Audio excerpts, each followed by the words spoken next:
Thank you, Mr President. I move Notice of Motion Private Business number 29 standing in my name, namely that I have leave to introduce a bill for an Act to amend the Criminal Law Consolidation Act 1935, the Sentencing Act 2017 and the Victims of Crime Act 2001. Seconded. It's seconded. Put the question. Those for the question say aye. Against say no. The ayes have it.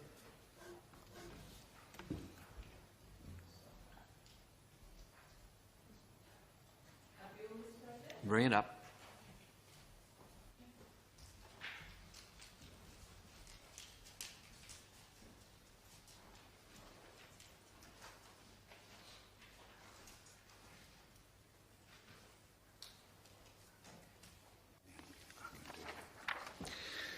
A bill for an Act to amend the Criminal Law Consolidation Act 1935, the Sentencing Act 2017 and the Victims of Crime Act 2001.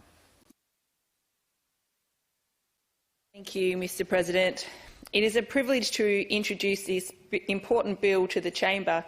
The Statutes Amendment Loss of Fetus Bill 2022 is about justice for those who suffer the loss of an in-utero baby and about recognition of the grief and death that has resulted. A death not through choice or illness or disease, but through malice, recklessness or the negligence of others. And I want to note that it's an important and appropriate day to raise this bill as it relates to the previous bill raised by the Attorney-General this morning. Many instances of fetal loss by a criminal act have occurred through traffic collisions, and it's important to recognise all life lost through such acts. Let me be clear, this bill does not impact a woman's right to choose an abortion. What this bill does is acknowledge the death of a baby. When that baby, while still in utero, dies as a result of a prescribed criminal offence as outlined in the Criminal Law Consolidated Act 1935. Those offences include crimes such as rape, criminal neglect and causing death by dangerous driving. At present, the loss of an in-utero baby due to a criminal act is legally recognised only as an injury to the mother. There is no validation for the profound loss and grief for the mother, father and extended family and friends. A dead baby becomes part of an itemised list of injuries recorded. New South Wales already has similar legislation in place, passed last year with bipartisan support. The 2021 New South Wales legislation, known as Zoe's Law, finally passed both Houses of Parliament after 12 years of campaigning. And I would like to record my respect for the Donegan family and their fellow advocates who saw such a personally important piece of legislation repeatedly raised and shut down for over a decade. I recommend everyone in this chamber familiarise themselves with Bronnie Donegan's story and the loss of her baby daughter Zoe. Zoe passed away in utero after a collision caused by a drug-affected driver. Brodie was walking in her neighbourhood before she was struck by an out-of-control van and pinned against a tree. Let us acknowledge that this sudden and traumatic loss could happen to any pregnant woman and her family. Earlier this year, charges were dropped against a South Australian man accused of kicking his pregnant wife in the stomach with steel-capped boots. It was alleged he did so with intent to kill her unborn baby, according to court documents. He was also accused of administering poison upon another person in order to procure a miscarriage and was charged with causing harm and 2 counts of aggravated assault. Would these charges have been dropped if this bill had been enacted? As stated earlier, this bill is based on enacted interstate legislation, which received bipartisan support. A key difference is the New South Wales legislation recognises fetuses over 20 weeks of gestation or weighing over 400 grams. The legislation presented today encompasses all fetuses of any gestation period or weight, and this is an important decision I reached after careful legal consultations. Where do we draw the line?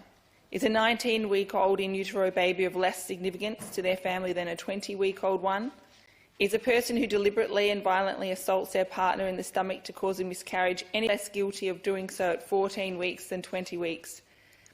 I would like to draw attention to Part 2, Division 19.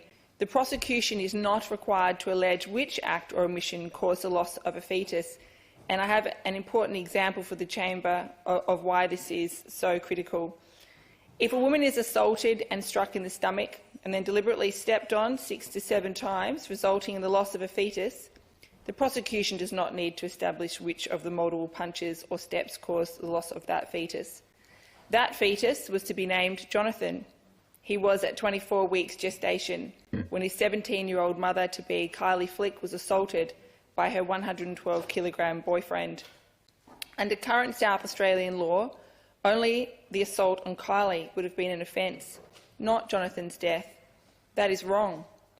In another example, using compound injuries and trauma, a woman loses her fetus in a traffic collision caused by a reckless, drug-affected driver.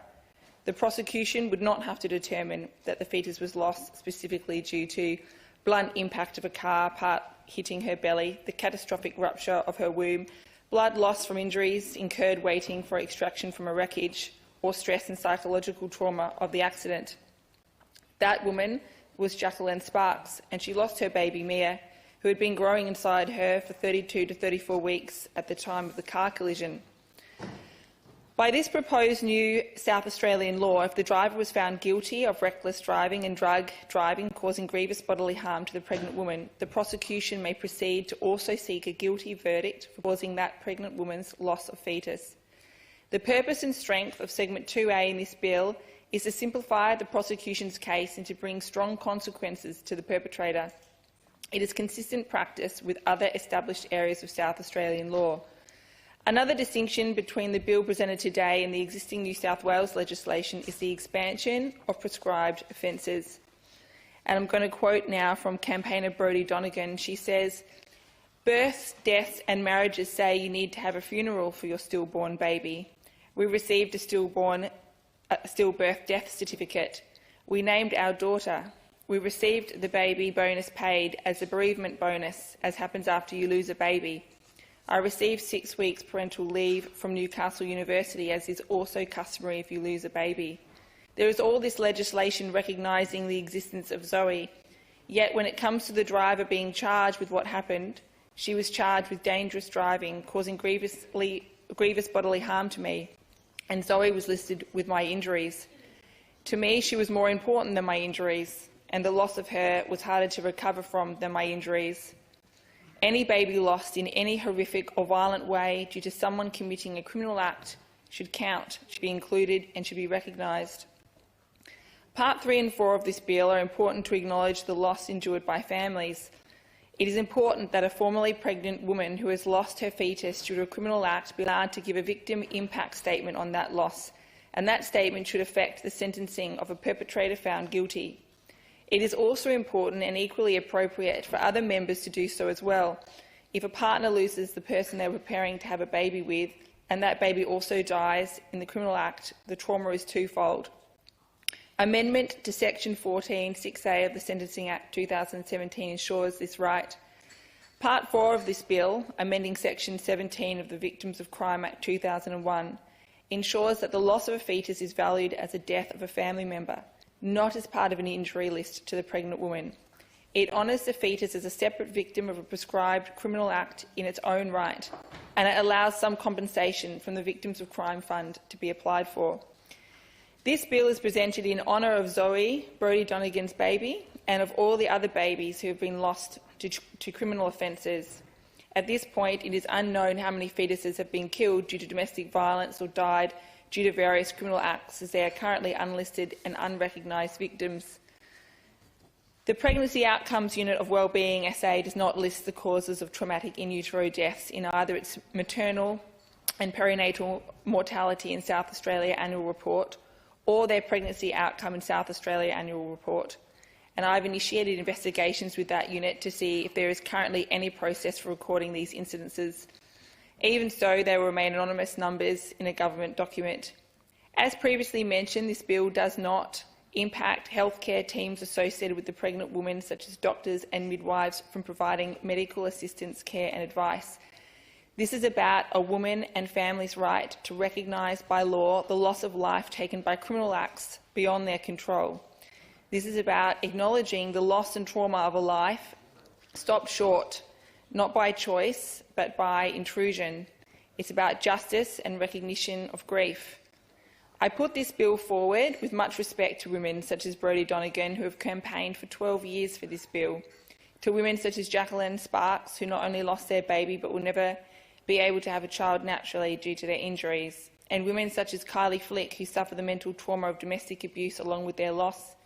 And I put this forward with empathy to all the unnamed children and unknown pregnant women who never met their expected child.